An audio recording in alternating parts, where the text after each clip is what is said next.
The Phoenix Within. In a small coastal town, nestled between towering cliffs and the roaring sea, lived a woman named Elena.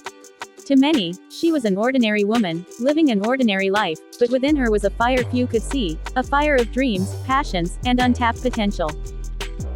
She had spent her life putting others first, her family, her job, and her community, never once imagining that bravery would soon be demanded of her.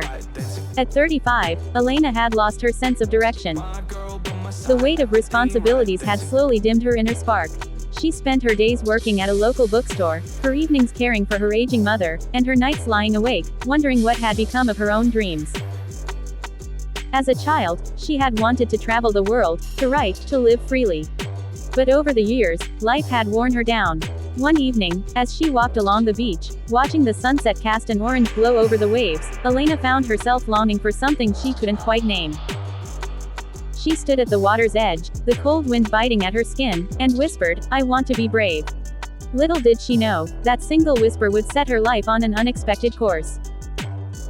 The very next week, Elena received a letter that would change everything. It came from a lawyer she didn't know, informing her of an inheritance left to her by an estranged aunt, Miriam, whom she hadn't seen since she was a little girl. Miriam had always been a mysterious figure in the family, a woman who had left home young and never looked back. Elena barely remembered her, but the letter revealed that Miriam had spent her life traveling the world, living in remote places, writing books about her adventures. And now, she had left everything to Elena, a cottage in the mountains of Peru, a place she had called the Phoenix House. The letter was simple, but one phrase stood out: "This is where you will find yourself again." Elena felt a strange pull. She could hardly imagine leaving behind her life, her responsibilities, her mother, her job, but the thought of living Miriam's life for even a short while sparked something deep inside her. Could she do it? Could she leave everything behind and start anew? The decision wasn't easy. Her mother, now frail but understanding, encouraged her to go. "You've always been the strong one, Elena. But strength without freedom is a cage. Go find your wings." And so, with her heart in her throat and her mind filled with doubts, Elena packed her bags and booked a one-way ticket to Peru. Arriving at the foot of the Andes, she felt as though she had stepped into another world. The air was thinner, crisp with the scent of wildflowers and pine, and the mountains loomed like silent sentinels, watching over her. She hiked for hours to reach the cottage, her muscles burning with every step, but when she finally arrived, she was speechless. The Phoenix House was nothing like she had imagined. It was a small, wooden cabin perched on the edge of a cliff, with a view that stretched for miles. The sky seemed endless, the valleys below untouched by modern hands. Inside, the walls were lined with books, Miriam's journals, filled with stories of distant lands and dangerous journeys. There was a small fireplace, a bed covered in furs, and a single desk by the window. On the desk lay a note, in Miriam's handwriting: "This is where the brave come to rise." Elena spent the first few days in awe of her surroundings, but soon the isolation began to weigh on her. She hadn't realized how dependent she had been on the noise of everyday life, on the distractions that kept her from facing herself. Here, in the silence of the mountains, there was nowhere to hide.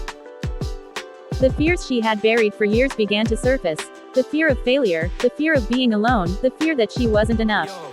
But there was also something else, something stronger than fear. A whisper of hope, a glimmer of strength. Slowly, she began to understand what Miriam had meant by bravery. It wasn't about facing external dangers or taking bold risks. It was about confronting the parts of herself she had been too afraid to face. Elena began writing. At first, it was just a few words each day, scribbled in a notebook she had found in the cottage. But soon, the words flowed faster, stories pouring out of her that she hadn't known were inside. She wrote about her childhood, about the people she had loved and lost, about the dreams she had once had and the new ones forming in her heart.